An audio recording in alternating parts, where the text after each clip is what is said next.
News చూస్తున్న Maoist పార్టీకి మరొక దెబ్బ తగిలింది. తెలంగాణకు చెందిన మావోయిస్ట్ బండి ప్రకాష్ డీజీపీ శివధర్ రెడ్డి సమక్షంలో లొంగిపోయాడు. మావోయిస్ట్ పార్టీ అనుబంధ సంస్థ సింగరేణి కార్మిక సంఘం అధ్యక్షుడిగా పనిచేసిన బండి ప్రకాష్ నేషనల్ పార్క్ ఏరియా అత్యంత కీలక ఆర్గనైజర్ గా ఉన్నాడు. 45 ఏళ్లుగా సిపిఐ మావోయిస్ట్ పార్టీలో వివిధ స్థాయిల్లో పనిచేశాడు.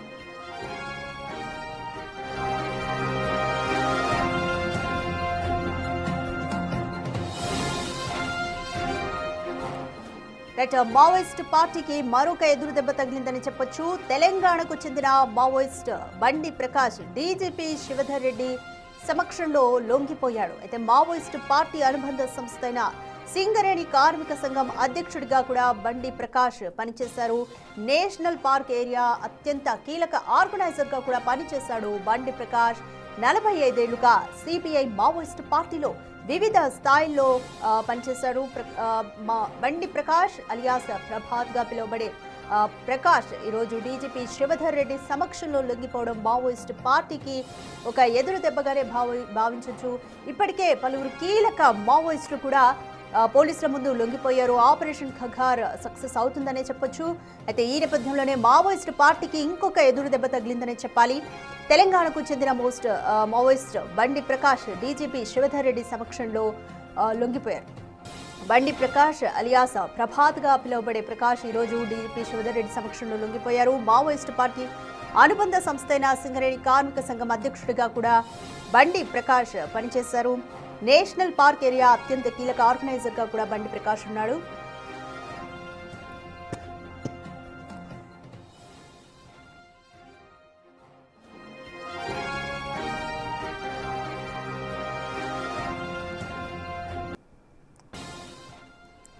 దీనిపై మోర్ డీటెయిల్స్ మా అసోసియేట్ ఇన్పుట్ ఎడిటర్ నగేష్ అందిస్తారు.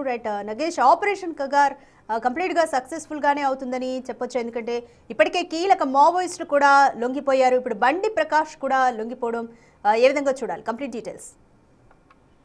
బండి ప్రకాష్ కి అనారోగ్యం ఉంది. అనారోగ్య రీత్యానే బండి ప్రకాష్ మావోయిస్ట్ పార్టీ నుంచి వీడుతున్నట్లుగా గత 10 రోజుల క్రితం ప్రకటించాడు. ఆల్రెడీ తెలంగాణ పోలీసులకు టచ్ లోకి వచ్చాడు. శివధర్ రెడ్డి డీజీపీకి గతంలోనే టచ్ లోకి వచ్చాడు. లొంగుబాటుకు తన సిద్ధంగా ఉన్నట్టు కూడా ప్రభుత్వంతో సంప్రదింపులు జరిపిన తర్వాతనే లొంగుబాటుకి ప్రభుత్వం ఒప్పుకుంది. ఈ క్రమంలోనే వయసు పైబడడం, అనారోగ్యం రీత్యా అడవుల్లో తిరగలేని పరిస్థితి బండి ప్రకాష్ ఉందని ఖచ్చితంగా చెప్పొచ్చు.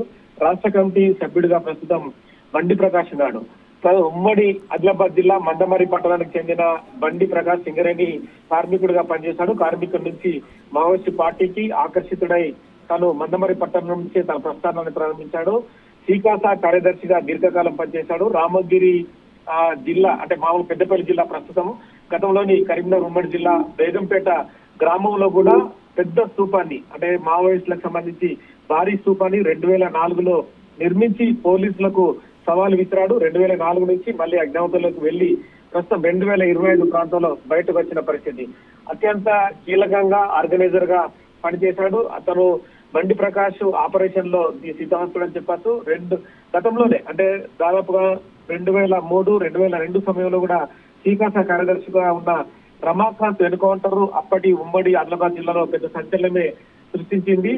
రమాకాంత్ ను చంపడం కోసం పోలీసులు ఒక బిల్డింగ్ పైన హోల్ చేసి అందులో పెట్రోల్ పోసి అప్పుడు చంపిన పరిస్థితి. తదుపరి దీని పూర్తిగా వ్యతిరేకించిన బండి ప్రకాష్ తాను మావోయిస్టు పార్టీకి అంకితమై వెళ్లిపోయాడు. సింగరేణి బొగ్గు గనుల్లో జరిగే ఏదైతే నిర్ణయాల్లో పూర్తిగా వ్యతిరేకిస్తూ సింగరేణి కార్మిక సమైక్యలో కూడా చాలా అత్యంత పటిష్టంగా పనిచేసిందని చెప్పచ్చు. తదుపరి బండి ప్రకాష్ లొంగుబాటు అనేది ఇప్పుడు కొంత మావోయిస్టు పార్టీని నష్టం చేసినా కూడా ఇప్పటికే 45 సంవత్సరాలు పనిచేసిన తర్వాత 60 సంవత్సరాలు పైబడిన బండి ప్రకాష్ లొంగుబాటు అనేది మావోయిస్టు పార్టీలో పెద్ద ప్రభావం ఏం చూపదని చెప్పచ్చు.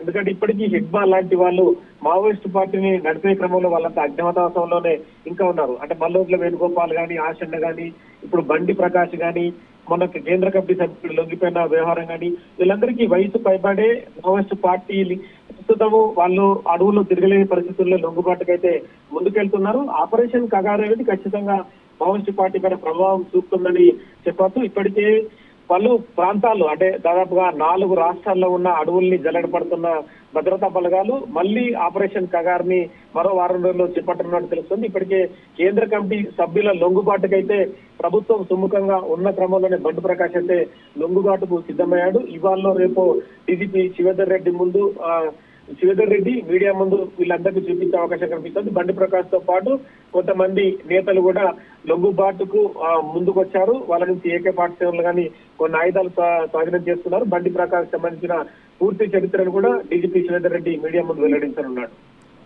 Thank you Rakesh.